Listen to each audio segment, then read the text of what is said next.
Ok, voy a compartir mi pantalla para poder mostrar la contraseña de esta primera marca. Siempre marcamos al inicio y al final, como vieron en el video. La primera contraseña es la palabra sociedad. Siempre con minúsculas, sin espacio, coloquen presente y guardar cambios.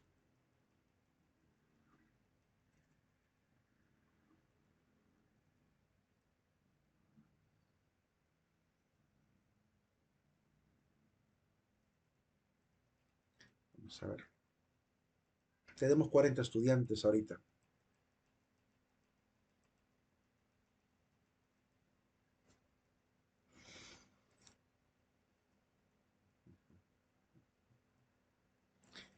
Bien, así nos vamos a ahorrar. Vean que es un poco más rápido que pasar la lista.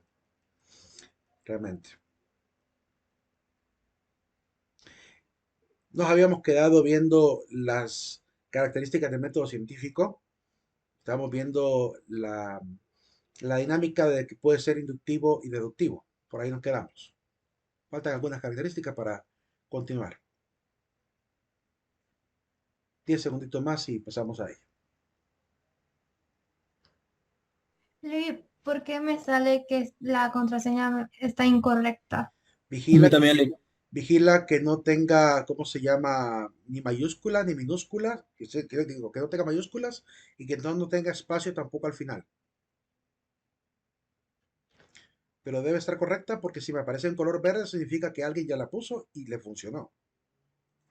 Y de hecho aquí pueden ver en color azul los que ya le colocaron presente. Ana, Anthony, Solo Angela. hay que poner presente y la contraseña, ¿verdad? Contraseña, presente y guardar cambios.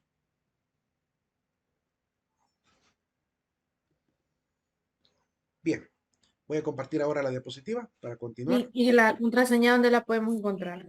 Aquí la acabo de mostrar en pantalla. ¿No vieron el video que mandé, jóvenes? Le mandé un video al WhatsApp sobre cómo sería el proceso de pasar asistencia. Licenciado, Véanlo, por favor, si no, no lo vieron. Dime, dime, Oscar. estoy poniendo eso así, tal y como está ahí, sociedad, pero no me deja, dice que la contraseña está incorrecta. Igual a Eh, mí. Espero que no estén dándole aceptar a la sugerencia del teclado. Escriban letra por letra, letra por letra. Si le escriben letra por letra y no le dan tap a la sugerencia del teclado, no le va a colocar espacios ocultos. Eso lo advertí en el video. A mí me parece correcta, A varios, desde que la puse. a varios les parece correcta porque ya varios la pusieron. Algo están haciendo mal o algo no están marcando. Tienen que marcar. Sí, sí, ya, licenciado, era Ok, eso que listo. digo. Ok, sí, es que eso es lo que pasa comúnmente. Bien, ya van a ver que en la próxima será mucho más rápido todavía, porque ya tendrá la agilidad para hacerlo también. Bien, proseguimos, pero al menos ya es un poco menos tiempo del que ocupamos. Comparto entonces la diapositiva, faltan todavía que mencionar algunas características ¿cómo se llama? Del método científico. Nos quedamos por inductivo-deductivo. La siguiente característica es, pongo en pantalla, es crítico. El método científico trata de ser objetivo en lo que dice, en lo que se llega a hacer. Para eso hay que examinarlo todo. Esa actitud crítica comenzó con la filosofía. Hombres como Immanuel Kant son los primeros en hacer muchas críticas eh, a nivel sistemático, ¿verdad? Es decir, tomar un sistema completo de un fenómeno y tratar de ver todo la parte de la estructura, ¿verdad? De sus argumentaciones, de sus datos, y a partir de ahí, pues establecer un criterio. Entonces, para eso es que se ocupa mucho tener estos famosos criterios de objetividad, ¿verdad? Criterios de veracidad, también se le llama, que nos sirven obviamente para evaluar mediante juicios, ¿verdad? Lo que se va diciendo o los datos que se van encontrando. Otra característica del método es que es circular, que va de la teoría a la práctica, de la práctica a la teoría. Tomamos un dato empírico, pasamos a principios generales, hacemos un análisis, hay una interpretación y regresamos a una aplicación. Es decir, estamos en esa vaivén entre esos dos grandes pasos, de la teoría a la práctica y de la práctica a la teoría.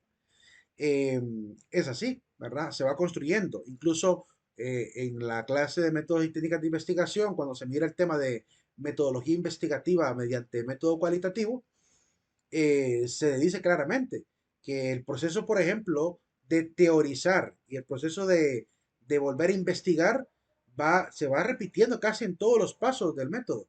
Es decir, mientras estoy haciendo el marco teórico, estoy investigando. Cuando estoy teorizando, estoy investigando. Cuando hago las pruebas, estoy investigando. Entonces, que se repite ese proceso de teorizar, ¿verdad? En casi todas las etapas de este método cualitativo. Diferente al método cuantitativo, que en el método cuantitativo, ¿verdad?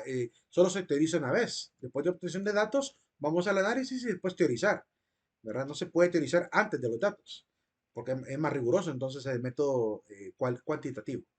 Entonces, es importante tener esta dinámica, por lo menos a nivel de clases como estas, pues sí podemos hacer esos saltos constantes a la teorización constante. Es decir, vamos reevaluando la teoría, aumentando la teoría cada vez que avanzamos en cada uno de sus pasos. También el método puede ser analítico o puede ser sintético. Para que lo entendamos, aquí pongo una especie de grabado donde, bueno, de esquema, donde nos ayuda a entender un poquito esa dinámica. ¿Qué es el análisis? Es tomar el todo e ir sacando pedazo por pedazo por pedazo hasta ir definiendo sus características, sus correlaciones, ¿verdad? Poder encontrar, contrastar incluso las partes para ver similitudes, funciones, causa-efecto, todo eso. Mientras que la síntesis lo que hace es al revés. Encuentro diferentes elementos singulares y voy encontrando características que son comunes, eso me va ayudando a meterlas en un solo concepto. Entonces ocurre que formo de las partes un todo. Entonces abajo dejo un concepto de cada uno. Análisis es la distinción y separación de las partes en un todo, ¿verdad? Hasta llegar a conocer sus principios y elementos. Y síntesis es la composición de un todo por la reunión de sus partes. Entonces, esa es una de las cualidades también muy prácticas. Estos dos métodos también fueron enseñados por la filosofía a la sociología. De hecho, la filosofía le regala estos métodos a todas las ciencias. Por otro lado, el método también es selectivo, ¿verdad? Trata de descartar aquello que es eh, irrelevante, dejando solo lo que es significativo, solo los datos relevantes. Y para eso se requiere, obviamente, prestar mucha atención a los datos, a lo que voy obteniendo, ¿verdad? Dejar de hacer conjeturas, sino que basarme en los hechos, para evitar caer, obviamente, en prejuicios o incluso en sesgos que impidan llegar a la objetividad. Por otro lado, el método también es creativo. Además de seguir normas formales, como pasa en el método cuantitativo, se requiere cierta intuición, ¿verdad? Esa intuición obviamente nos ayuda a identificar problemas, a predecir hechos, que es una habilidad que tenemos. Es decir, cuando la psicología se encargó de explicar las habilidades del raciocinio, ¿verdad? Una de ellas es esta, la capacidad de intuir. Le llamamos a esta habilidad de la mente la capacidad predictiva. Es decir, podemos intuir que un dato se dirá, bueno, mejor dicho, que una investigación lanzará un determinado resultado. Aún sin haberlo investigado, podemos llegar a deducir, a inducirlo, perdón, a llegar a pegarle al clavo, como decimos, o darle el blanco, como también se suele decir. Esa capacidad hay que prestar atención. Hay muchos científicos que llegaron a verdades científicas aún sin haberlo podido demostrar, ¿verdad? Y que todavía siguen siendo valiosas hasta el día de hoy. Es objetivo el método y requiere obviamente basarse en hechos, ¿verdad? Por eso ese es el principal interés. A la mayoría de científicos, si no le presentas evidencia, no da crédito a nada, ¿verdad? Tiene que haber evidencia, prueba, ¿verdad? Test, para que realmente eso pueda darse por válido. Eso es lo que ellos necesitan para poder hacer que el conocimiento, además de útil, sea exacto, lo más exacto posible. Siempre tenemos que contentarnos con lo aproximado, porque casi es muy poco probable que tengamos la capacidad de definir un fenómeno a la perfección, pero al menos nos acercamos bastante. Y como aquí está también en el segundo apartado, el verdadero científico no intenta hacer ninguna estimación moral. Vean, por ejemplo, en el caso del tema de la clonación, muchos científicos están interesados en querer poder hacerlo, porque ellos no andan pensando en la parte moral del asunto, sino si se puede o no se puede hacer científicamente aquello. Entonces, todas estas investigaciones científicas dejan a veces la ética de lado. La invitación de la Universidad Católica, por lo menos en estas áreas de educación académica, intenta enseñarnos de que sí debe haber, obviamente, una visión moral. Es decir, no debe entorpecer la investigación, pero debe por lo menos poner límites, ¿verdad? Al menos decir hasta dónde podemos llegar. Porque si no, corremos el peligro de convertir el fenómeno o incluso al mismo ser humano en un conejillo de indias, ¿verdad? Donde le robamos esa dignidad humana, ¿verdad? Que tanto queremos defender con el derecho y que con la ciencia a veces es pisoteada, como muchas veces se hizo en el pasado. Entonces, aunque no se basa en el sentimentalismo, ¿verdad? Se basa en lo racional. La invitación de la universidad es que la parte moral no se vaya a perder dentro también del estudio científico, ¿verdad? Que los científicos sepan cuáles son los límites. Y el límite siempre va a ser, ¿verdad? Como querían ellos que fuera, porque quiero que vean esta parte irónica. Los científicos lucharon contra la iglesia por mucho tiempo para centrar al ser humano como punto de partida y medida de todas las cosas. Lo lograron hacer que la ciencia tuviera al hombre como punto de partida, al hombre como medio y al hombre como fin. Pero desgraciadamente últimamente se están olvidando de que el hombre es el fin. Es decir, de que lo que hacemos en la ciencia y la investigación tiene como finalidad ayudar al hombre, dignificar al hombre, hacerle progresar. Y esa es la parte que la iglesia no quiere que olvidemos. Es decir, si tanto querían humanismo, pues hay que hacer un humanismo, pero ético, un humanismo integral, que es lo que realmente intentamos inculcar también con las disciplinas y las ciencias en esta universidad. El método, en todo caso, tiene que ser imparcial y abarcar el fenómeno tal cual se presenta, ¿verdad? Eso sí lo tratamos de hacer. Incluso cuando hemos tenido en la iglesia a sacerdotes científicos, ellos son muy directos en esa parte, ¿verdad? Es decir, ellos saben distinguir del escenario de su investigación, separarlo un poco del escenario de su fe, para que realmente no se vaya tampoco a sesgar la investigación misma. Pero como digo, la moral, eso no se debe descuidar. El método es autocorrectivo, de hecho, por eso hay diferentes tipos de métodos. Es decir, que hay diferentes modelos de cómo cuáles van a ser los pasos que forman al método científico. Inicialmente en la escuela nos enseñaban que el método científico tenía observación, tenía hipótesis, tenía teoría, prueba y ley. 5 pasos, ¿verdad? Nos enseñaban comúnmente en la escuela. Después en el colegio aprendimos que además de observación primaria, hay observación secundaria, que no solamente hay una hipótesis, sino que pueden haber dos, tres hipótesis. Hipótesis de investigación sub 1, hipótesis sub 0, hipótesis estadística, ¿verdad? Entonces vemos otro tipo de hipótesis. Después en la universidad nos enseña que además hay variables, que hay marco teórico, que hay obviamente una definición de la herramienta y método de investigación, que debe haber una justificación, que debe haber un estudio de factibilidad.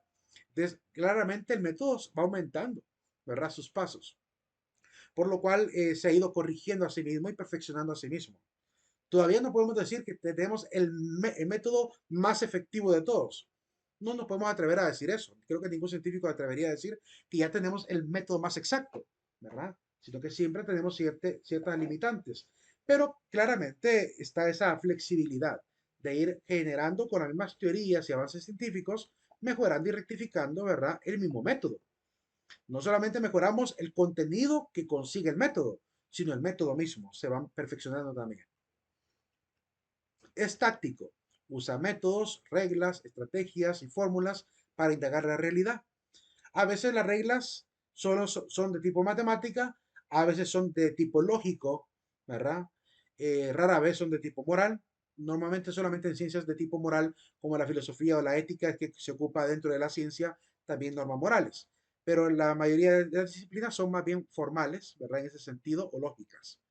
Em, y también hay reglas que definen los procesos que se deben seguir con rigor para evitar que se nos pierda algo en el camino.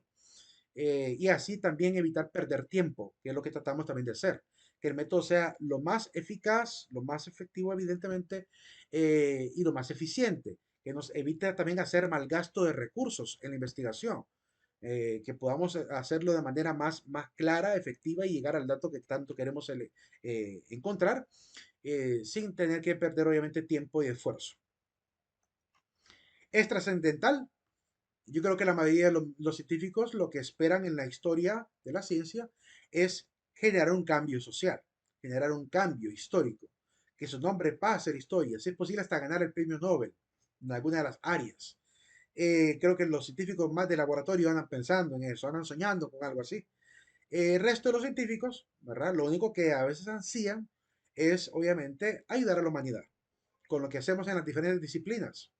Incluso los filósofos, ¿verdad? Queremos ayudar con la ciencia de la filosofía en la humanidad. Los sociólogos, obviamente, entendiendo la humanidad y definiendo la humanidad, quieren también ayudar a la sociedad. Entonces, claramente, ese es uno de los objetivos. Es muy ulterior, no es tan inmediato. no es tan pragmático. A veces queremos simplemente que la humanidad llegue a más y más cultura sublime, a más y más política sublime, a una economía cada vez más justa y perfecta, ¿verdad? Ansiamos todo ese tipo de cambios sociales que nos van a beneficiar a todos, porque es lo que la lógica nos dice, que cuando la sociedad se perfeccione, todos vamos a salir beneficiados. Entonces, en este caso, se van analizando todos los elementos en el trayecto de la búsqueda del dato, desde las causas hasta las consecuencias últimas. Hay que entender que todo lo que hacemos en ciencia puede tener un impacto, ¿verdad? Incluso, como aparece en la imagen, un impacto cíclico. Si yo tomo una mala decisión en ciencia de romper una frontera que no debía haber roto, ¿verdad? Podría provocar un desastre, incluso histórico, como pasa muy a menudo quizá con la investigación de las inyecciones y los virus, que a veces por investigar un virus lo llegan a soltar y ocurren desastres como el que vivimos en el 2020, y 2021 y 2022, y todavía hay secuelas. Es decir, no quiero afirmar ni asegurar de que realmente el virus que apareció de la SARS-CoV-2 era en realidad un virus creado para enfermar a la población mundial. Algunos conspiranoicos dicen que sí. Incluso Eduardo Verástegui, en vez de llamarle pandemia, le llama plandemia, que fue planeado esto de meternos, encerrarnos y tenernos básicamente a la deriva, para que ellos, los que estaban arriba, hicieran y deshicieran lo que les daba la gana en política. Entonces, hay muchas teorías alrededor de ello, pero haya sido planeado o no, si fue planeado o no, aún así se puede constatar el impacto que tiene el mal manejo de una información tan valiosa como un virus. Entonces, los científicos deben tener claro que lo que hacen sí puede impactar tremendamente a la sociedad. Por eso hay que ser muy serios en el manejo correcto, en el respaldo correcto de la información, de los datos. No soltar datos así nada más para que la gente más imprudente se ponga a hacer cosas prácticas que puedan dañar a la gente. Debemos ser muy responsables con esa información. Eso es, la mayoría de laboratorios hoy son bastante cuidadosos en eso, ¿verdad? Guardan bien sus patentes, no las liberan fácilmente, no son de dominio público, ¿verdad? Y es importante hacer eso para evitar que gente con malas intenciones utilice la información obtenida con la investigación científica para usos obviamente inadecuados. Bien, ¿cuáles son los pasos del método científico? Pues aquí les voy a mostrar que no hay una sola estructura. Vamos a tratar de ver una que es la que comúnmente utilizamos a nivel de, como les digo, de esta universidad y de la mayoría de universidades de este país. Pero claramente eso se puede ir mutando. Incluso depende el área que yo pretenda investigar, el fenómeno que pretenda abordar. De eso dependerá mucho cómo el método pueda ensamblarse. Pero al menos conocemos diferentes técnicas, dinámicas, procesos, pasos que pueden ayudarnos en el trayecto de la investigación. Hablemos entonces de los pasos del método científico. Platón dice lo siguiente: hay dos tipos de ignorantes. El ignorante que no sabe de algo y el que sabe pero no es capaz de demostrarlo. Dos tipos de ignorante: el que no sabe de algo y el que sabe pero no es capaz de demostrarlo. Eh, Claramente es peligroso no saber de nada, pero también es peligroso querer sostener algo como si fuera una verdad sin tener las pruebas en las manos. La mayoría de científicos hoy en día tratan de ser así, ¿verdad? Y es obviamente, y en temas de carácter social, no podemos obviamente tomar determinaciones políticas o económicas para transformar, digamos, un pueblo sin saber si realmente eso tiene o no tiene una lógica y una funcionalidad eficaz, que realmente vaya a servir. Todavía seguimos repitiendo a veces sistemas del pasado, de ideologías políticas, teorías económicas, que no han funcionado y que a veces por la ignorancia y por la quizá utopía de creer que van a funcionar algún día, seguimos repitiendo una y otra vez estos paradigmas, estos modelos. Entonces es importante que la misma ciencia y la sociología misma nos ayude a ir con este método a ser tan rigurosos. Si alguien dice, el sistema político que yo traigo es la solución para el país, primero que demuestre que realmente la lógica de su plan de gobierno va a funcionar. Miren que en este país tenemos un problema bien grave.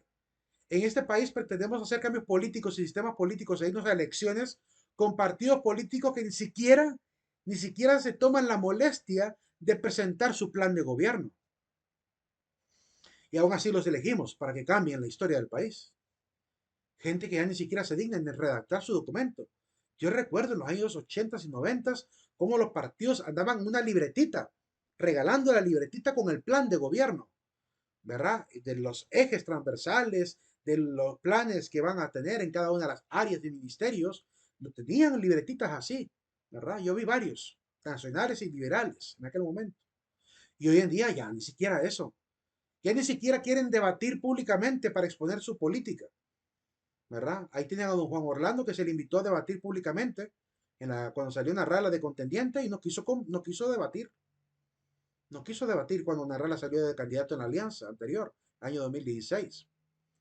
Eh, ¿Cómo podemos entonces fiarnos de estos políticos? ¿Verdad? ¿Cómo es que la gente confía en ellos? Si ni siquiera hacen el trabajo que hacían los políticos de la antigüedad, que era pararse en la plaza, querer convencer al pueblo. Ya ni siquiera eso hacen. Ahora solo lanzan los discursos, pero no tienen fundamento en el discurso. Solo hablan de sueños y logros y metas, pero no dicen cómo. Es importante para la ciencia, incluso de la historia y de la sociología y de cualquier otra ciencia humanística, ¿verdad? Pedir pruebas, pedir constatar los hechos.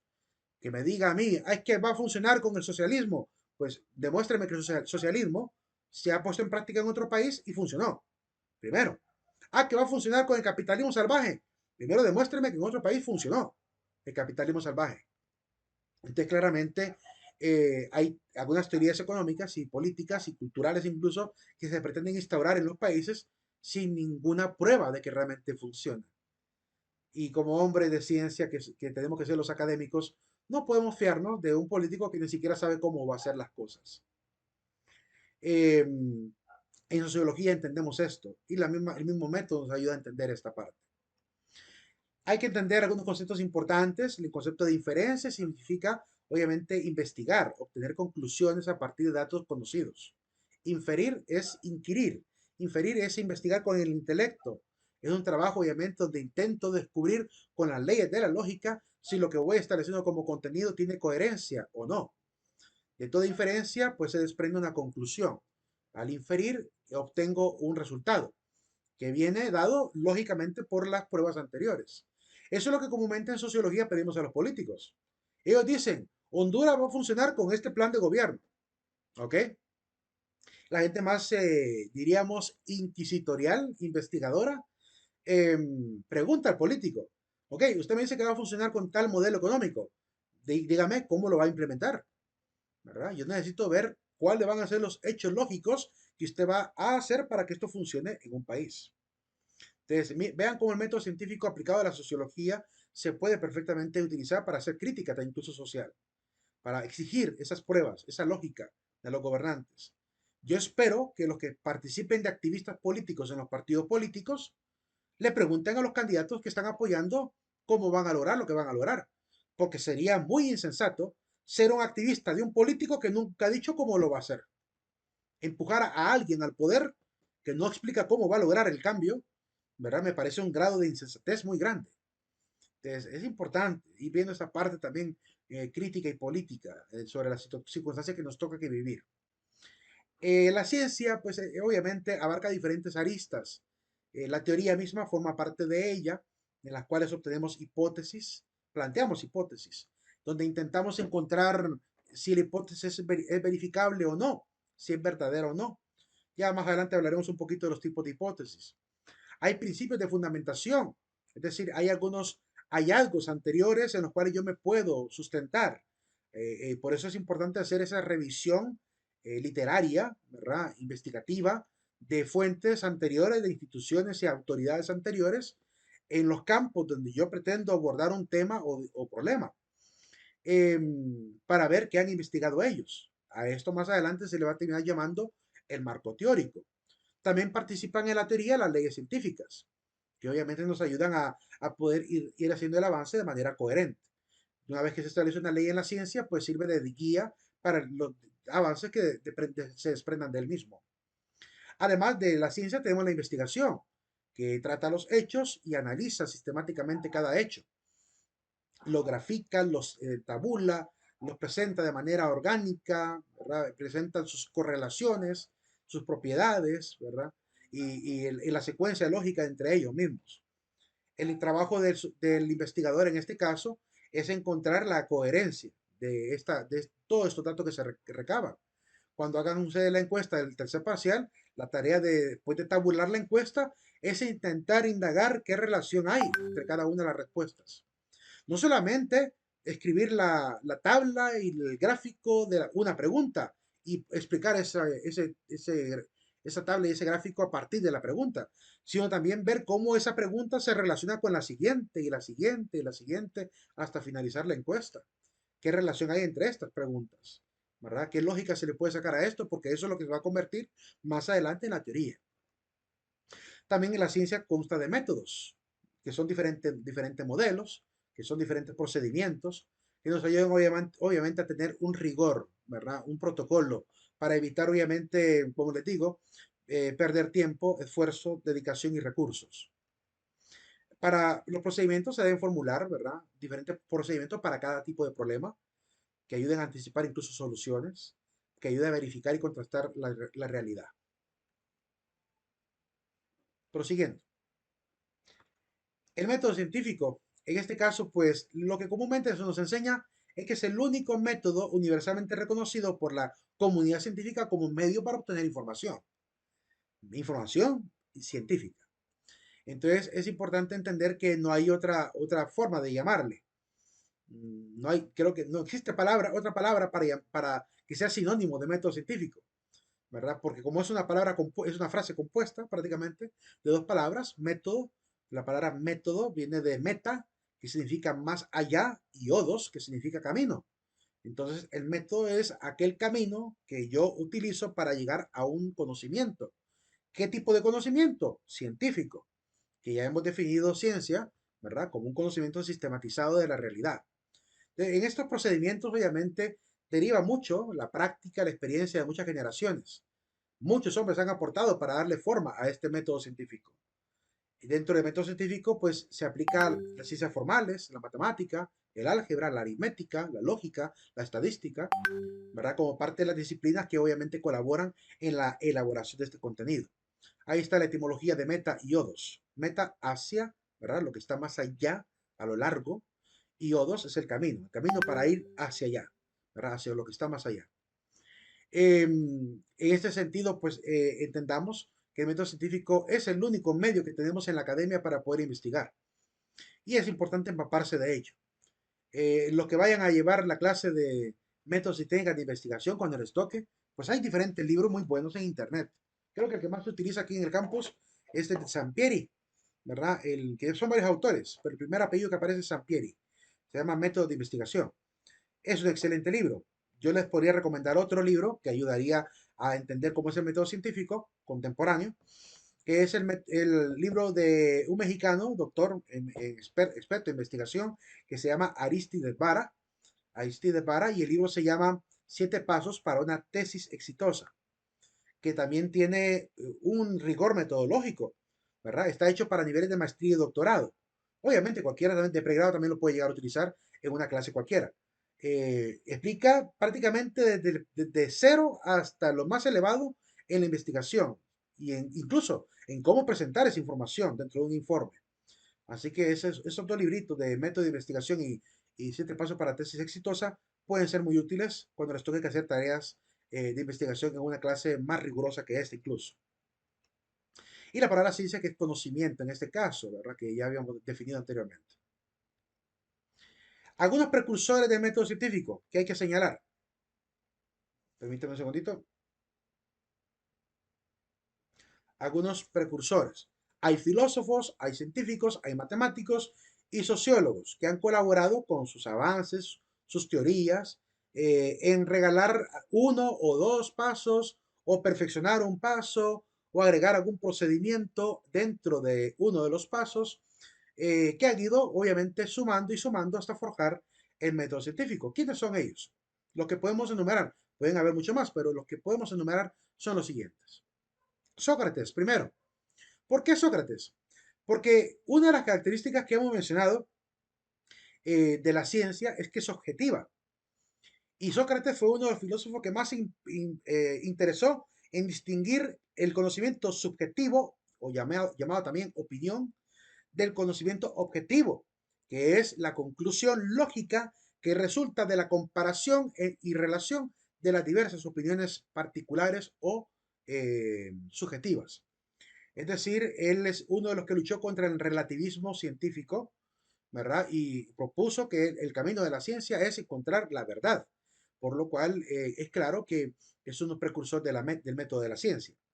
Por otro lado está Aristóteles.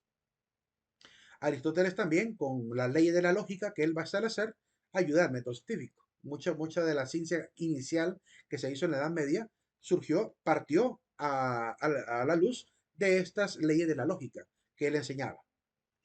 Por otro lado, Platón, ¿verdad? Que también obviamente con solo ver la academia que él fundó, se puede notar el afán que él tenía por la ciencia, ¿verdad? Al grado que fue una academia tan elevada que para poder participar de ella ya había que saber geometría. Si no, no podían entrar a la academia. Era necesario tener ya un cierto conocimiento matemático. Significa que era casi una universidad la que él fundó, quizás de nivel de bachillerato para arriba, si fuera una universidad contemporánea. Eh, es importante entonces lo que a él le gustaba.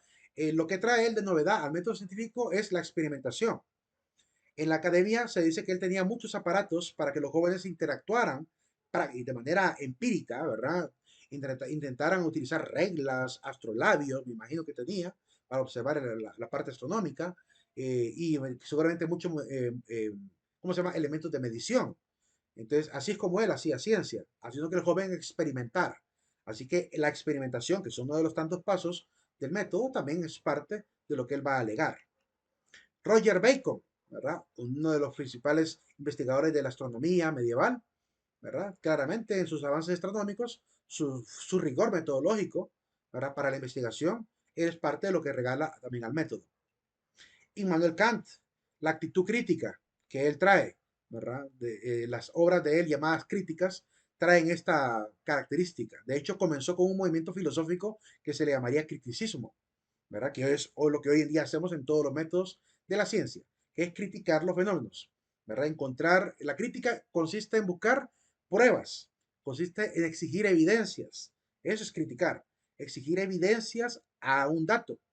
Eh, Diferente a la crítica así popular, que la crítica popular es decir algo a veces constructivo y a veces negativo de la gente, pero en ciencia, crítica es pedir evidencias. Es que si alguien dice la luna es de queso, yo le digo, deme un pedazo, ¿verdad? Muéstrame el pedazo de queso para poder creerle, porque no se puede aceptar que alguien diga una necedad. Yo les voy a tratar de mandar un video si lo encuentro, creo que lo descargué porque me gustó mucho, de alguien diciendo, oye, que no se puede respetar todas las opiniones.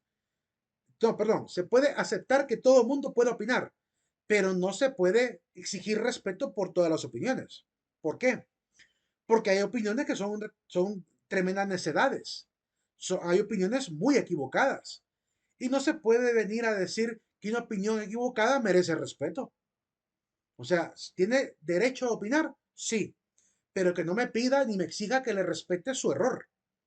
En ciencia tenemos que ser así. Si viene de repente, no sé, por decir algo, el mismo ejemplo de la luna de queso, si viene un científico a decir que la luna sí es de queso, ¿verdad? Eso es una locura para muchos. Por lo cual yo podría darle la oportunidad que se exprese, pero que no me pida que le respete su opinión como si fuera una verdad.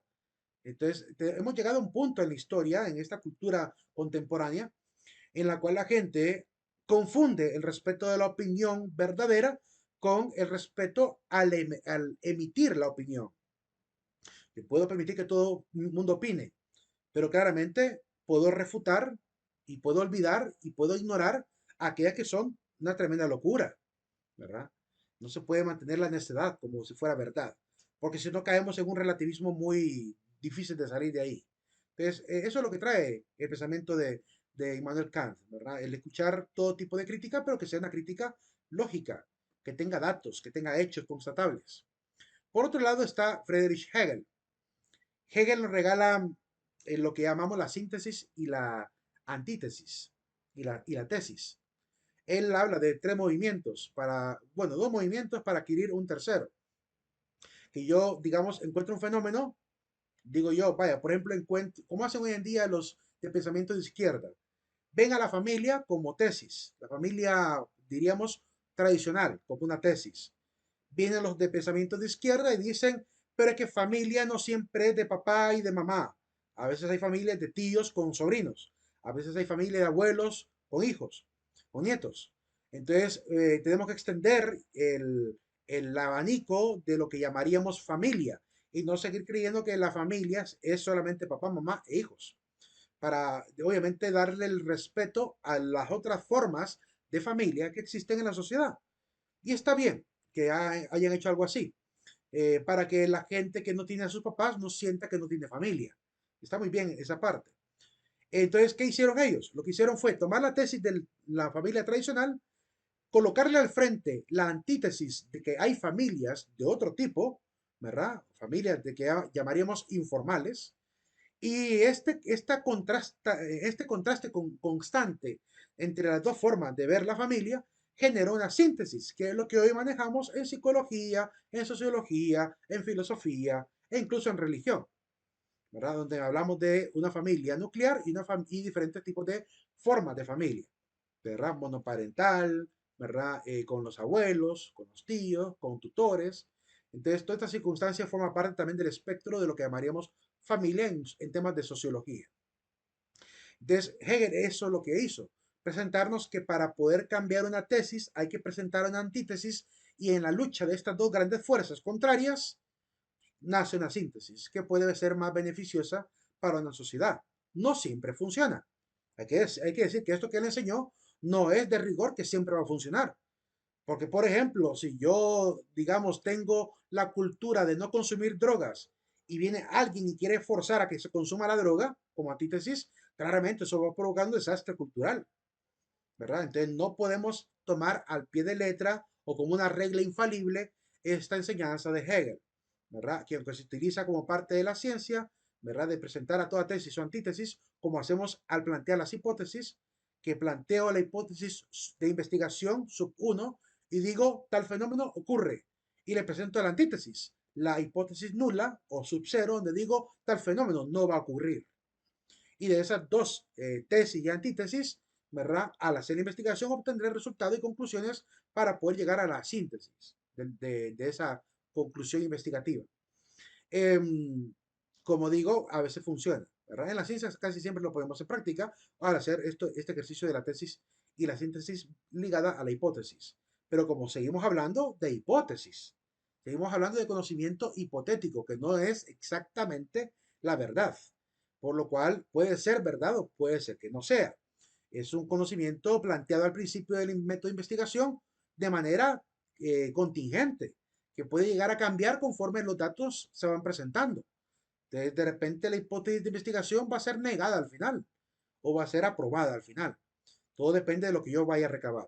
Entonces, como ven, el sistema que utilizaba Hegel se ha quedado en ese caso de las hipótesis. Claramente, en el momento de teorizar también se puede llegar a hacer esa lucha de tesis y antítesis, pero como digo, no es una regla infalible.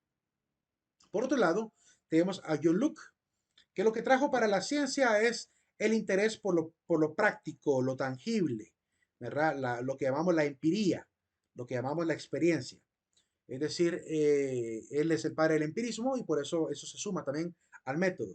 El método tiene que ser empírico, es decir, tiene que ser experimental, tiene que usar la experiencia para poder obviamente obtener datos. Está también Baruch de Spinoza, ¿verdad? Como uno de los filósofos que traen también mucha crítica, que va a criticar todo, ¿verdad? Incluso hasta sistemas religiosos. Entonces, es uno de los personajes que también va a ser muy polémico por esa circunstancia. Pero al menos se nota que enseña a la ciencia esta libertad, ¿verdad? Esta autonomía del pensar que después va a ser defendida en la época de los ilustres. En el lado de los científicos está Nicolás Copérnico, que también de alguna manera hizo un avance científico importante, hablar acerca del movimiento heliocéntrico, del esquema heliocéntrico del sistema solar, ese rigor metodológico, que aun cuando le tocó una época muy difícil, donde incluso censuraban si contradecían el status quo de aquella ciencia que había perdurado por mucho tiempo, se consideraba incluso a veces como que contradictorio o incluso gente que intentaba engañar. Entonces no fue fácil para él hacer que su conocimiento científico entrara en la cultura. Le tocó una época muy difícil. Esto agrega obviamente al mismo método el interés de siempre desprenderse quizá de ciertos dogmatismos que puedan quizá entorpecer la búsqueda del conocimiento. Eh, y el único, creo yo, dogma que debería, como hemos dicho, sostener es el hecho de la ética, ¿verdad? Por lo menos eso, ¿verdad? Que no se olvide esa parte. Además de Johannes Kepler, gran investigador en la parte también de la astronomía, ¿verdad? Considerado uno de los padres de la astronomía moderna, también sus métodos de investigación sumaron al método científico. Leonardo da Vinci, ¿verdad? Gran inventor, ¿verdad? No solamente pintor y escultor, sino además experto en la parte de la anatomía de los animales, de la anatomía humana, ¿verdad? Permítame un segundito.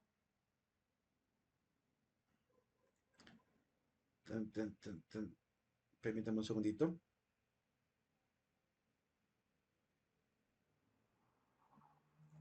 Listo. Em, ok, pensaba que había consultas, pero creo que están apiendo lo del tema de los grupos. Para acceder al grupo de WhatsApp, jóvenes, desde ayer avisé que estaba en el grupo, bueno, desde ayer les avisé que el aula ya estaba completa con el grupo de WhatsApp, ¿verdad? Y era responsabilidad de cada uno entrar al grupo por medio del enlace que está al principio. Les invito a que si no lo han hecho, háganlo, porque por ahí vamos a estar recibiendo mucha información, ¿verdad? Entonces, para que estén al día. Eh, pues les decía que Leonardo también logra sembrar dentro del tema del método científico la versatilidad, el hecho de que la ciencia puede pegar unos saltos de un área a otra, ¿verdad? Él estudió medicina, estudió dinámica, estudió mecánica, ¿verdad? Es decir, que la ciencia puede usar muchas herramientas para poder, obviamente, acrecentar el conocimiento del humano. Y Leonardo fue un hombre polímata, así se le reconoce. La palabra polímata significa que fue un hombre de mucha sabiduría, mucho conocimiento, ¿verdad? La palabra mata viene de matema, de matema en griego, que significa conocimiento. Entonces, alguien matemático es un experto que está relacionado con el conocimiento universal de los números y la geometría y toda esa parte.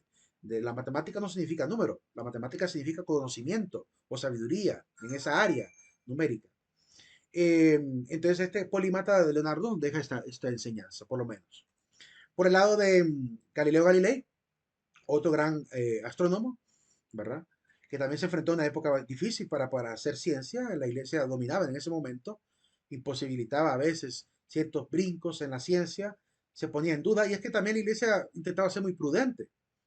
Cuando, por ejemplo, al señor Cristóbal Colón se le ocurre la idea de viajar por el otro lado hacia las Indias Orientales, eh, la orden del rey vaya a hablar con los maestros de Salamanca, que eran algunos frailes que estaban ahí expertos en cartografía también.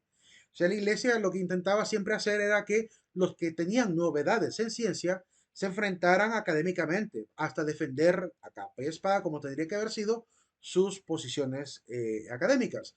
Desgraciadamente, no siempre todos los hombres de ciencia tenían la paciencia para hacer eso, y mucho menos la paciencia para esperar que la iglesia diera una resolución si aceptaban o no aceptaban la premisa. Por eso los terminaba siendo a ellos a veces muy rebeldes a querer ser examinados por la iglesia. Y en esa rebeldía a veces terminaban diciendo cosas contra la iglesia que les obviamente atraía para ellos la desgracia de la persecución. En cierta manera. Pero hay que decir algo. Es importante destacar que ellos no habrían podido llegar a ser científicos sin el papel educativo de la iglesia, que es la iglesia la que trae obviamente la academia a Europa, del occidente, es decir, a la parte occidental de Europa. Em, y por tanto, no todo fue negativo, ¿verdad? No todo fue persecución científica. Tuvimos aún contemporáneos a ellos muchos otros científicos que siguieron trabajando libremente y tranquilamente, porque no se metieron a dar afirmaciones contrarias a la fe, sino que solo se dedicaron a la ciencia corroborable, que es lo que el científico debe hacer. El papel del científico no es hablar de cosas de Dios, ni de cosas espirituales. Y estos hombres, como Copérnico o Galileo, sí se atrevieron a tocar esa parte. Y eso es lo que a ellos les trajo el problema. No su ciencia, sino el atreverse a dar opiniones en un área que no les competía. y eso les acarreó obviamente la persecución de la Inquisición. Por otro lado está Isaac Newton. Isaac Newton también importante precursor de la astronomía contemporánea, uno de los padres del cálculo moderno también, ¿verdad? A ese le adjudica el ser el padre del cálculo. Pero además hay otro padre del cálculo que no está mencionado aquí, que es Wilhelm Leibniz. Ambos de manera separada, cada uno por su lado, fueron incluso creo que un poco enemigos en ese sentido, esos dos personajes, Wilhelm Leibniz y Isaac Newton, pero ambos son considerados precursores del cálculo, él más que Leibniz en todo caso. Eh, lo que enseña la vida de Isaac Newton al método es que hay que buscar las pruebas, hay que perseguir las pruebas. Él se va a enfrentar a algunos expertos de la época. Él quiere demostrarle a un experto de la época que los planetas giraban en forma elíptica. El experto de la época decía que no, que era en forma circular. ¿Y qué hizo Newton para poder demostrar lo contrario? Se puso a buscar la prueba, a indagar, y para poder demostrarlo matemáticamente, porque era la única manera de poder demostrar esto, se inventó el cálculo. Inventó el cálculo para demostrarle al otro maestro, ¿verdad?, que su opinión académica era la verdadera. Y es así como logró demostrar el movimiento elíptico de los planetas, con el cálculo. Esa fue la prueba lógica y matemática para demostrar. Eso es lo que debe ser un investigador. No podemos atrevernos a afirmar algo sin encontrar las pruebas. Y es algo que en el método se nos enseña constantemente. Se nos enseña a que si yo quiero sostener una tesis, tengo que buscar un respaldo incluso bibliográfico, ¿verdad? En las opiniones de autores representativos que me ayuden a mí a tener datos que corroboren la tesis que pretendo sostener. René Descartes, ¿verdad? Otro gran importante personaje que también suma al conocimiento científico, padre del método cartesiano, ¿verdad? Padre del racionalismo. Lo que le regala al método científico es poner la razón por encima de todo. Es decir, esto que llamaríamos más adelante en la época ilustrada la fe incondicional en la razón. Es decir, que la razón es el punto de partida del científico. Debe presentar el orden lógico, debe seguir un método riguroso. En filosofía miramos un poquito lo que él regala en cuanto a los 12 pasos o 12 reglas para la dirección del ingenio, que es un libro que él escribió, 12 reglas para la dirección del ingenio, así se llama. Y en estos pasos que mirábamos en filosofía, veíamos cómo mucho de lo que él dice se está aplicando hoy en día en la ciencia. Solo investigar lo tangible, el pararse en hombros de gigantes con lo que otros han investigado, el hecho de repasar una verdad hasta que esté bien conocida, el hecho de contemplar la verdad hasta que esté suficientemente clara, ¿verdad? Todo este tipo de circunstancias que miramos en filosofía, ¿verdad? Es parte de lo que él regala al método. Blas Pascal también trae la búsqueda del científico a nivel de la técnica, ¿verdad? Él es un gran inventor e inventó la famosa Pascalina, la primera calculadora. Entonces vemos como un hombre que intenta entender el pensamiento matemático lo transforma en algo tecnológico. Por ahí nos vamos a quedar por hoy. Vamos al aula virtual para colocar la asistencia final. Permítame un segundito. Voy a compartir pantalla para compartir también la contraseña final. La contraseña del día de hoy de 650 a 655 es la siguiente. La palabra mundo. La palabra mundo. Pasen una excelente noche, jóvenes. Que Dios me los bendiga bien.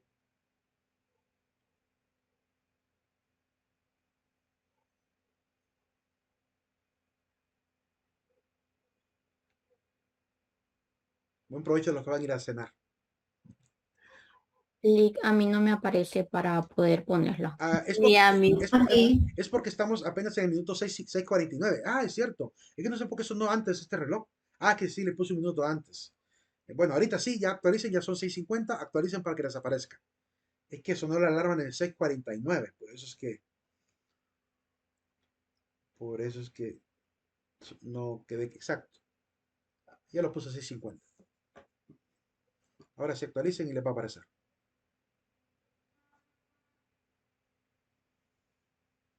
Nos vemos, Lick. Buenas Nos noches. vemos. Buenas noches a todos. Noches. Nos vemos, Buenas buenas noches, noches, Lick. Buenas noches. Nos vemos, buenas noches. Buenas noches. buenas noches. Licenciado, Buenas noches, Dime, Lick. dime. hago una pregunta. Es que, como está hablando de científicos, ¿Sí? no sé si el que le puse ahí chat que se llama, ama- se llama eh, Nikola Tesla.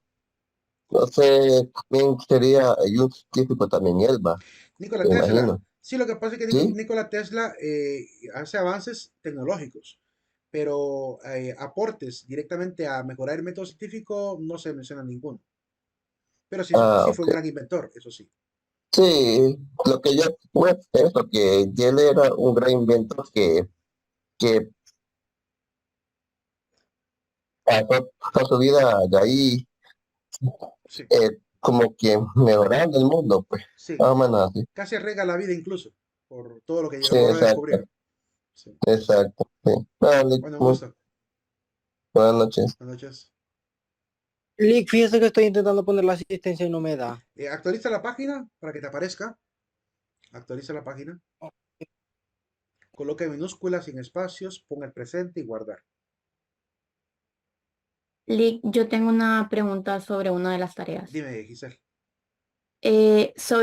Bueno, en el sondeo dice que vamos a realizarlo, o sea, sobre las problemáticas sociales. Sí. Yo tengo la duda de que si solamente vamos a poner la problemática que ellos nos digan Sí, en son el solo las 10 que ellos informe, enumeren.